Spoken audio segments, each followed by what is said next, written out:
मेरा नाम साइमा है। यह कहानी कुछ साल पहले की है, जब मैं एक कॉलेज में पढ़ाती थी। वह एक दरमियाने कद का आम से चेहरे वाला लड़का था, मगर उसके अंदर एक खास कमजोरी थी। मैं जो कहानी आपको सुनाने जा रही हूं, यह कोई आम वाकया नहीं। मैं एक कॉलेज में टीचर थी। मेरा नाम साइमा है। मेरी उम्र 32 साल, रंग साफ, लंबे बाल और बोलने का अंदाज इतना नरम कि लगता है जैसे हर लफ्ज किसी के दिल में उतर रहा हो। मैं शादीशुदा थी, मगर मेरे अंदाज और मेरे रखरखाव में एक अलग कशिश थी। जब मैं क्लास में पढ़ाने जाती, तो तमाम लड़के कोशिश करते कि वह मेरे सामने बैठ सके, मगर कभी कोई लड़का अपनी बात जुबान पर ना ला सका। एक दिन मौसम बहुत अजीब था। सुबह से आसमान पर काले बादल छाए हुए थे। दिन भर हल्की बारिश होती रही, और जैसे ही कॉलेज से छुट्टी का वक्त आया, अचानक बारिश तेज हो गई। तमाम तलबा जल्दी जल्दी छतरियां खोलकर या दौड़कर गेट की तरफ जाने लगे। मेरा एक तालिब जिसका नाम यासर था, वह लाइब्रेरी में कुछ काम कर रहा था, इसलिए बारिश की वजह से रुक गया। बारिश की आवाज बढ़ती जा रही थी, और बारिश का शोर एक अलग ही फिजा बना रहा था। कॉलेज तकरीबन खाली हो चुका था। मैंने सोचा कि थोड़ी देर रुक जाऊं, शायद बारिश रुक जाए, इसके बाद घर चलती हूं। मैं स्टाफ रूम के दरवाजे से बाहर आई। मैंने यासिर से कहा। इसकी हल्की सी मुस्कुराहट थी, मगर आंखों में कुछ संजीदगी भी मौजूद थी। वह कहने लगा, जी मैडम बोलिए। मैं जल्दी से उसके करीब गई। मैंने पूछा, आप अभी तक कॉलेज में क्या कर रहे हैं? वह हल्के लहजे में कहने लगा, मैडम लाइब्रेरी से कुछ किताबें लेनी थी, इसलिए रुक गया। मैंने आहिस्ता से सर हिलाया, फिर कहा, बारिश बहुत तेज है, पता नहीं कब रुकेगी। अगर तुम बुरा ना मानो तो मेरे साथ रुक जाओ, मुझे अकेला महसूस हो रहा है। मैंने दिल ही दिल में सोचा, यह लम्हा शायद किस्मत ने खुद मेरे हाथ में दिया था। वह कहने लगा, जी मैडम, मैं रुक जाता हूं। इस वक्त स्टाफ रूम में कोई खातून टीचर मौजूद नहीं थी। मैं बादल के गरजने से खुद डर रही थी। हम दोनों एक मेज के पास बैठ गए, बारिश के रुकने का इंतजार करने लगे। बाहर का मंजर धुंधला और कमरे के अंदर हल्की सी रोशनी थी, जैसे माहौल खुद कोई राज सुनाने को बेताब हो। थोड़ी देर के बाद मैंने कहा, यहां सर्दी लग रही है, चलो गेस्ट रूम में चलते हैं, वहां ज्यादा सुकून मिलेगा। गेस्ट रूम कॉलेज की दूसरी तरफ बना हुआ था। हमें खुले आसमान के नीचे से गुजरना पड़ा, और जब तक हम वहां पहुंचे, बारिश ने हमें मुकम्मल तौर पर गीला कर दिया था। उसकी यूनिफॉर्म जिस्म से चिपक गई थी, और मेरा हल्का सा शाल भी कर मेरे कुंधों से ढलक रहा था। गेस्ट रूम में दाखिल होते ही मैंने दरवाजा बंद कर दिया। वह घबराकर एक कोने में खड़ा था। मैंने उसे गौर से देखा, फिर हल्की सी मुस्कुराहट के साथ कहा, यासर, तुम बाहर जा सकते हो, मैं अपने कपड़े थोड़े सुखा लूं। वह फौरन दरवाजे की तरफ जाने लगा, लेकिन मैं जानती थी कि उसके दिमाग में एक तूफान चल रहा था। बारिश की खुशबू, भीगे कपड़ों का लम्स और वह कशिश जो बरसों से उसके दिल में थी। मुझे सब महसूस हो रहा था। वह बाहर जाकर दीवार के पास खड़ा हो गया। फिर उसने हल्का सा दरवाजा खोला। अंदर देखा तो मैं अपने शाल को निचोड़ रही थी। मेरे बाल कुंधों पर बिखरे हुए थे। मैं दोपट्टा हटाकर अपने बालों को संवार रही थी। अचानक मेरी नजर उस पर पड़ी, तो मैंने सख्त लहजे में कहा, यासर, तुम यहां क्या कर रहे हो? उसके हाथ पांव कांप रहे थे। कहने लगा, सॉरी मैडम, मैं बस ऐसे ही। मैंने उसकी तरफ देखा, फिर थोड़ा उसके करीब चली गई। मेरी आंखों में गुस्से से ज्यादा सवाल था। क्या तुम हमेशा से मुझे ऐसे ही देखते रहे हो? उसने नजरें झुका ली। कहने लगा, मैडम, हां, मैं आपको पसंद करता हूं, लेकिन कभी हिम्मत नहीं हुई कि आपसे बात कर सकूं। उसकी यह बात सुनकर मैं खामोश हो गई। बाहर बारिश का शोर बढ़ता जा रहा था और कमरे के अंदर एक अजीब सी खामोशी छाई हुई थी। मैं आहिस्ता से खिड़की के पास गई, बारिश को देखने लगी। मैं कुछ सोच रही थी। फिर मैं वापस पलटी। मैं यासर के करीब चली गई। मैंने मुस्कुराकर कहा, यासर तुम अजीब हो, लेकिन आज शायद यह बारिश भी हमारे हक में है। वह मेरी बात सुनकर हैरान हो रहा था। मेरे अपने दिल की धड़कन इतनी तेज हो चुकी थी कि बारिश के शोर में साफ सुनाई दे रही थी। गेस्ट रूम की खिड़की से बाहर बरसने वाला पानी और अंदर का नीम अंधेरा मिलकर एक अजीब सा जादू पैदा कर रहे थे। मैं यासर के बिल्कुल करीब आकर खड़ी हो गई। मेरे बाल अब भीगे हुए थे। पानी की बूंदें कान के पास से नीचे गर्दन तक आ रही थी। उसने नजरें झुका ली, मगर मेरा दिल चाह रहा था कि हर लम्हा महफूज कर लूं। मैंने धीरे से कहा, यासर तुम जानते हो, शादी के बाद जिंदगी हमेशा वह नहीं रहती जो हम सोचते हैं। मेरी आंखों में एक गहरी थकन और हल्की सी उदासी थी, लेकिन साथ ही कोई ऐसा जज्बा भी था जो छिपा हुआ नहीं लग रहा था। उसने आहिस्ता से मुझसे कहा, मैडम मैं समझ सकता हूं, लेकिन कभी सोचा नहीं था कि मैं यह सब आपसे सुनूंगा। मैं हल्का सा मुस्कुराई, जैसे मैं खुद को संभाल रही थी। मैंने कहा, यासर आज बारिश ने सब बदल दिया। तुम हमेशा मेरी क्लास में खामोश रहते थे। उसने गहरा सांस लिया, कहने लगा, मैडम मैं आपको बहुत पसंद करता हूं, लेकिन मैं डरता था कि आपको बुरा लगेगा। मैंने आहिस्ता से कहा, अगर मुझे बुरा लगता तो आज तुम यहां ना होते। मेरा लहजा नरम था, मगर अल्फाज सीधा उसके दिल में उतर रहे थे। वह एक कदम आगे बढ़ा। कमरे की खामोशी में सिर्फ बारिश और हमारी सांसों की आवाज सुनाई दे रही थी। मैं अचानक मुस्कुराने लगी। मैंने कहा, तुम इतना घबराए हुए क्यों हो? जैसे पहली बार किसी के साथ बात कर रहे हो। उसने डरते हुए कहा, शायद इसलिए कि आप मेरे लिए खास हैं। मैं कुर्सी पर बैठ गई और इशारे से मैंने उसे अपने करीब बुला लिया।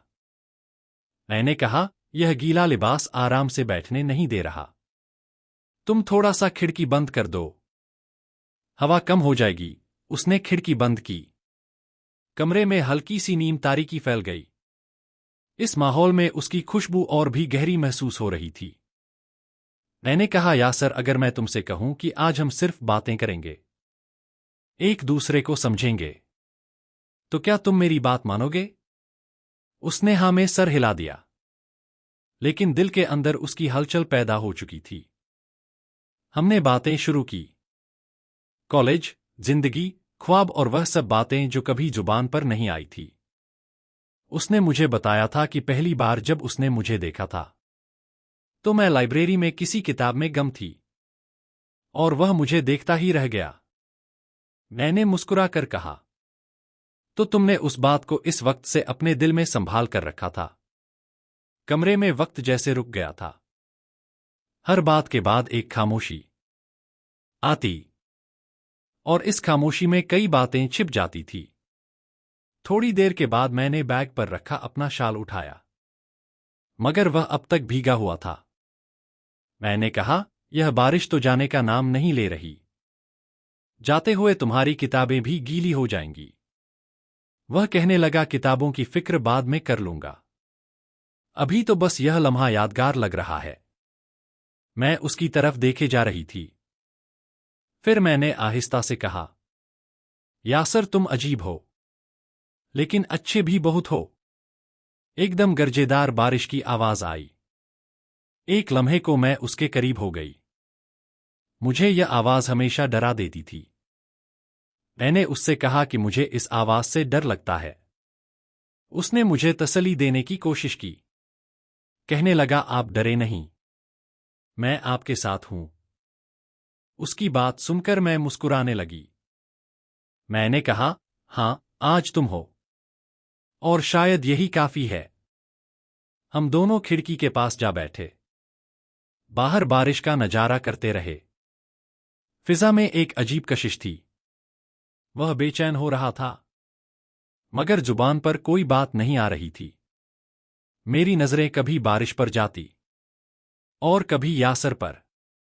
वह कभी नजरें चुरा लेता, कभी मुस्कुरा देता, और उसी खेल में वक्त गुजरने लगा। मुझे लग रहा था कि यह दिन मेरी जिंदगी का वह मोड़ बनने वाला था जिसे मैं कभी भूल नहीं पाऊंगी। जैसे वक्त थम गया हो। बारिश अब हल्की हो रही थी, मगर बारिश का मुसलसल गिरना एक नरम धुन बना रहा था। मैं और वह खिड़की के पास बैठे थे। वह कभी बाहर देखता, कभी नजरें चुराकर मेरी तरफ देखा करता। मैंने आहिस्ता से उसका नाम पुकारा। मैंने कहा, तुम्हें नहीं लगता यह लम्हा कुछ अलग है? मैंने उसकी आंखों में देखा। वहां सवाल भी था और वहां जवाब भी था। कहने लगा, हाँ मैडम, शायद यह लम्हा वही है जिसका मैं बरसों से इंतजार कर रहा था। मैं हल्का सा मुस्कुराई, मगर मुस्कुराने में मैं डर रही थी। मैंने कहा कि तुम जानते हो कि मैं शादीशुदा हूं और यह कोई आम बात नहीं। वह संजीदा होकर कहने लगा, मैडम मैं यह सब जानता हूं, लेकिन दिल को हुक्म नहीं दे सकता। उसकी बात सुनकर एक लम्हे को मैं खामोश हुई। मेरी उंगलियां खिड़की के किनारे पर खेल रही थी, जैसे कोई फैसला करने में वक्त ले रही हूं। फिर मैंने अचानक कहा, कभी कभी दिल के हाथों हार जाना भी जरूरी होता है। मेरे यह अल्फाज इसके लिए एक इशारा थे, मगर वह फिर भी संभल कर बोला, मैडम अगर आप चाहे तो हम बस बातें करें, जैसे दोस्त बातें करते हैं। मैं उसकी बात सुनकर मुस्कुराने लगी। मैंने मुस्कुराकर कहा, दोस्ती तो तब होती जब तुम क्लास में मेरी तरफ इतनी नजरें ना डालते। मेरे दिल के अंदर एक हल्की सी खुशी पैदा हुई। हम दोनों कुछ देर बारिश की खुशबू में गम बैठे रहे।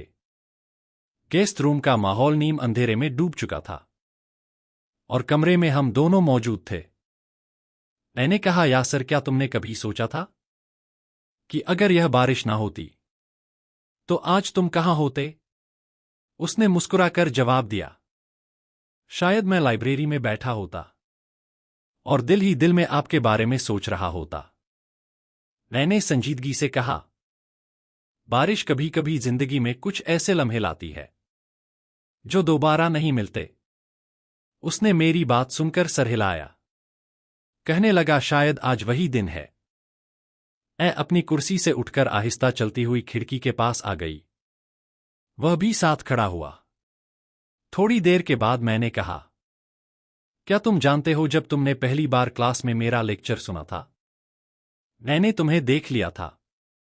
तुम पढ़ने से कहीं ज्यादा मुझ में दिलचस्पी रखते थे।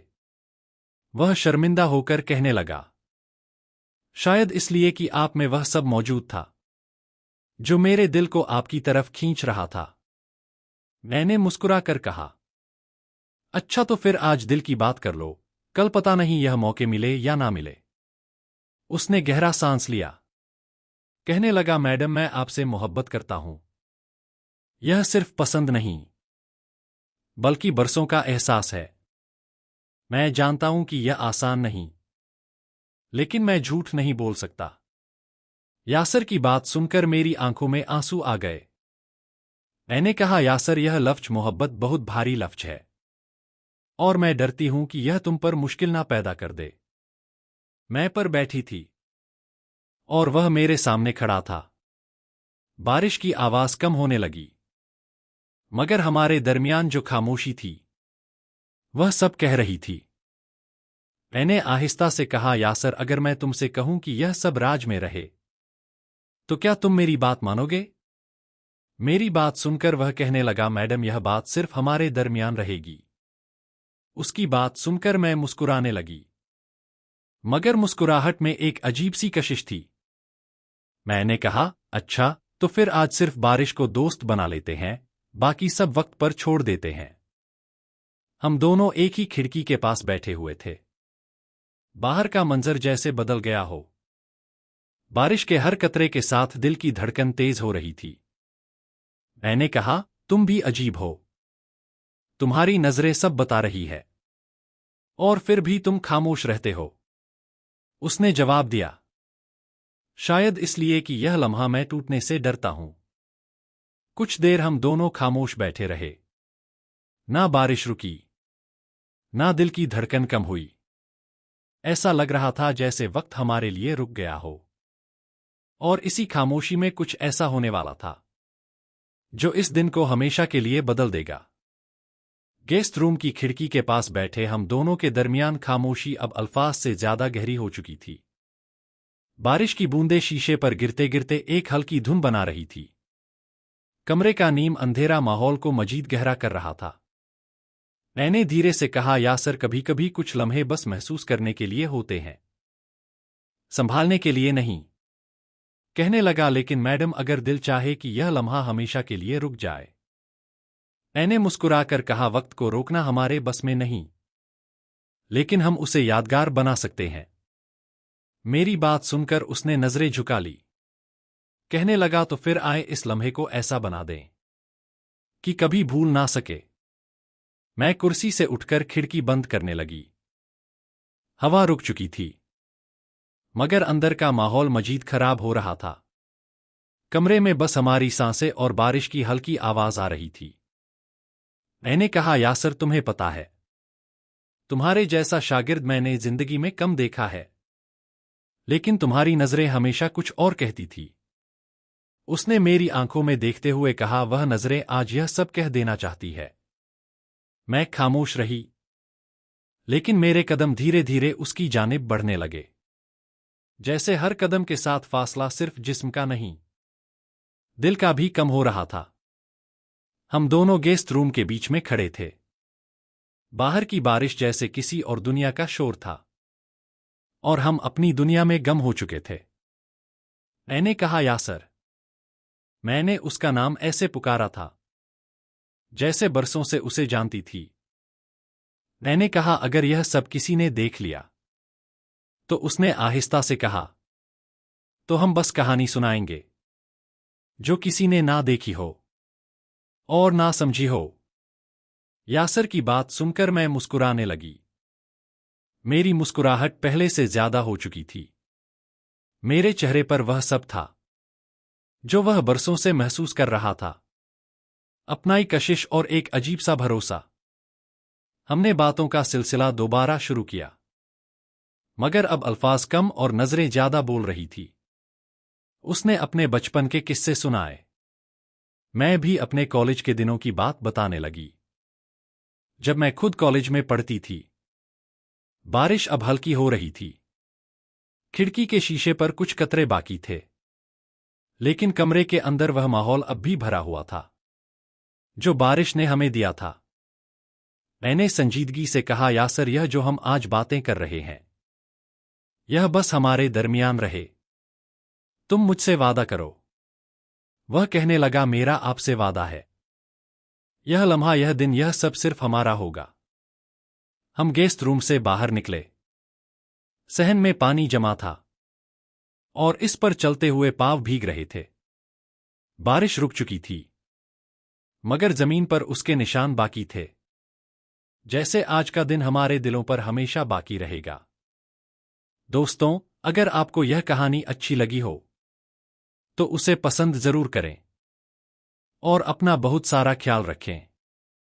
मिलते हैं अगली कहानी के साथ।